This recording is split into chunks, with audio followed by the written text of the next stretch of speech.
रशियाचे राष्ट्राध्यक्ष Vladimir Putin हे 2 दिवसीय भारत दौऱ्यामध्ये आहेत. या दौऱ्यादरम्यान व्लादिमीर पुतिन यांच्यासाठी राष्ट्रपती भवनमध्ये एक स्पेशल स्टेट डिनरचं आयोजन करण्यात आलेलं होतं.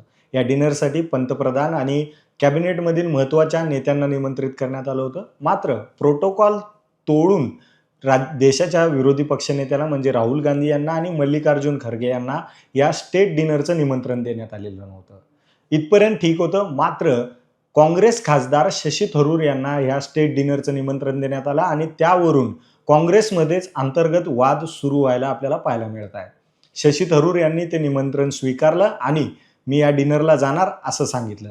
जेव्हा मात्र थरूर यांनी ह्या स्टेट डिनरचं जे निमंत्रण आहे ते स्वीकारलं, त्यावरून पवन खेरा यांनी, काँग्रेस प्रवक्ते पवन खेरा यांनी शशी थरूर यांना घरचा आहेर दिला आणि हा खेळ का रचला जातोय म्हणजे काँग्रेसमध्ये अंतर्गत फूट पाडण्याच्या गोष्टीकडे त्यांचा इशारा होता आणि आपल्या नेत्याला म्हणजे राहुल गांधी यांना निमंत्रण नसताना सुद्धा शशी थरूर यांनी हे निमंत्रण कसं स्वीकारलं यावरून पवन खेरा यांनी शशी थरूर यांना मोठ्या प्रमाणात झापलं.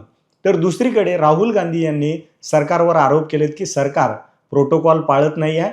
मी जेव्हा फॉरेन दौऱ्यांवर जातो तेव्हा तिथल्या लीडर्सला सांगण्यात येतं की तुम्ही राहुल गांधी यांना भेटू नका. राहुल गांधी यांना न भेटण्याचं सुद्धा जे आदेश आहेत किंवा विनंती आहे ती भारत सरकारकडून केल्या जाते आणि आम्ही जे प्रोटोकॉल पाळले ते प्रोटोकॉल हे सरकार पाळत नाही आहे असं राहुल गांधी यांनी केंद्रावर टीका केलेली आहे.